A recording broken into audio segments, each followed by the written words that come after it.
राजस्थान में sleeper bus अग्निकांड में बुधवार को सरकार ने एक्शन लिया। हादसे का शिकार हुई बस की बॉडी को चित्तौड़गढ़ में परिवहन विभाग ने अप्रूव किया था। बस बॉडी को अप्रूव करने वाले चित्तौड़गढ़ के कार्यवाहक डीटीओ सुरेंद्र सिंह और सहायक प्रशासनिक अधिकारी चुन्नी लाल को सस्पेंड कर दिया गया है। इधर मंगलवार देर रात पहली एफआईआर दर्ज हुई। हादसे का शिकार हुए पत्रकार राजेंद्र चौहान के भाई ने बस मालिक और ड्राइवर के खिलाफ जैसलमेर के सदर थाने में केस दर्ज करवाया। इधर अग्निकांड में मृतकों की संख्या 21 हो गई है। हादसे में झुलसे 10 साल के यूनुस ने बुधवार सुबह इलाज के दौरान दम तोड़ दिया। महात्मा गांधी हॉस्पिटल के मुताबिक 4 मरीज अभी भी वेंटिलेटर पर हैं।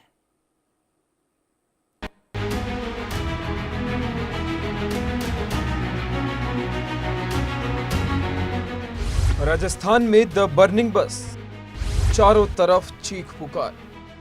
जैसलमेर में जल गई बस, जल गई जिंदगियां, जल गए लोग, बच गया तो सिर्फ राख। क्या पता था किसी को कि इस बस से सवार यात्री अपनी जिंदगी के अंतिम सफर पर जा रहे हैं। इतना भीषण अग्निकांड, भयानक नजारा और दर्दनाक मंजर, जो देखेगा वहीं सिहर उठेगा। चारों तरफ चीख पुकार मच गई। आग को बुझाने की कोशिश भी की गई, लोगों को बचाने का प्रयास भी हुआ, लेकिन फिर भी 20 लोग अग्निकांड का शिकार हो गए। विधायक महंत प्रतापपुरी ने बताया कि अग्निकांड में 20 लोगों की जान चली गई। कल दोपहर में हुई जैसलमेर में बस आगजनी की जो घटना थी, इसके बाद पूरा जैसलमेर ही नहीं अपितु पूरा राजस्थान जो है वो पूरा उनका दिल दह चुका है कि किस प्रकार की वो बड़ी दर्दनाक दुर्घटना थी। उसके बाद हमारी टीम मौके पर पहुंची और ये दुर्घटना स्थल जो है उससे मात्र 300 से 400 मीटर की दूरी पर मैं खड़ा हूँ और यहाँ पर मेरे साथ कुछ लोग मौजूद हैं जो आई विटनेस है, जिन्होंने आंखों से देखा कि किस तरीके से वो घटना हुई थी।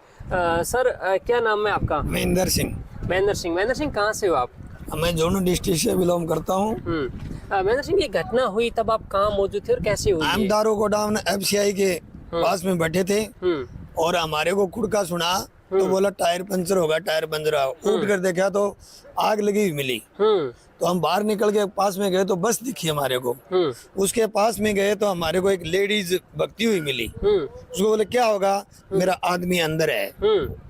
2 मिनट में उसका आदमी आ गया, उसको बाहर हमने टेम्पो में बैठा दिया। इतनी देर में एक आदमी और आया 18-20 साल का, उसको भी टेम्पो में बैठाए और आग इतनी भयंकर लगी जो उसके पास भी नहीं जा सकते थे।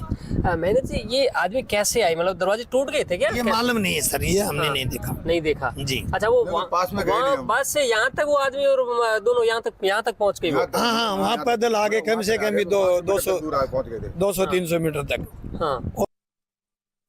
ऊपर फिर कपड़े को भी ढके हुए। हमने पूछा उसको क्या आग लग गई। और मेरा पति पीछे है। जब हमने टेम्पो में बैठाया उनको और पानी पिलाया, उसके बाद में हमारे संज्ञान में तो 11 आदमियों को हमने निकाला और बाहर बैठाया, जिनमें से 9 की मौके पर ही मौत हो गई और एक ने अस्पताल में दम तोड़ दिया। 20 हुए हैं, 19 तो बस के अंदर ही शरीर छोड़ा और एक जोधपुर जाते हैं। बच्चे भी है इसमें? हाँ, बच्चे भी है। एक मैंने सुना है कि कोई फौजी भाई उसने अपने बच्चे को बचाने के लिए बारी में से फेंकने की भी कोशिश की, पर वो दुर्भाग्य की बच्चा बाहर नहीं आ पाया अंदर ही। स्लीपर बस में जैसे ही आग लगी तो कोई कुछ नहीं समझ पाया और देखते ही देखते किसी के भाई, किसी की बहन, किसी की माँ, किसी के पिता और किसी के बच्चे सब इस अग्निकांड में समा गए। एक बच्चे को तो बस की खिड़की से भी बाहर निकालने की कोशिश की गई, लेकिन अफसोस वो बच्चा झुलस चुका था और बच नहीं सका। तुरंत ही राहत और बचाव कार्य के लिए टीमें पहुंच चुकी हैं, लेकिन घायलों को आसपास के अस्पतालों में पहुंचाया गया और कुछ लोग अपनों की तलाश भी करते दिखते रहे। जैसलमेर से रेफर किया गया है तो वहाँ के जो भी लोकल थे हॉस्पिटल वाले, उन्होंने कांटेक्ट किया। अब स्थिति क्लियर नहीं है कि पहले बोला कि एमडीएम में आ रहे हैं, फिर बोले एमजीएच में आ रहे हैं।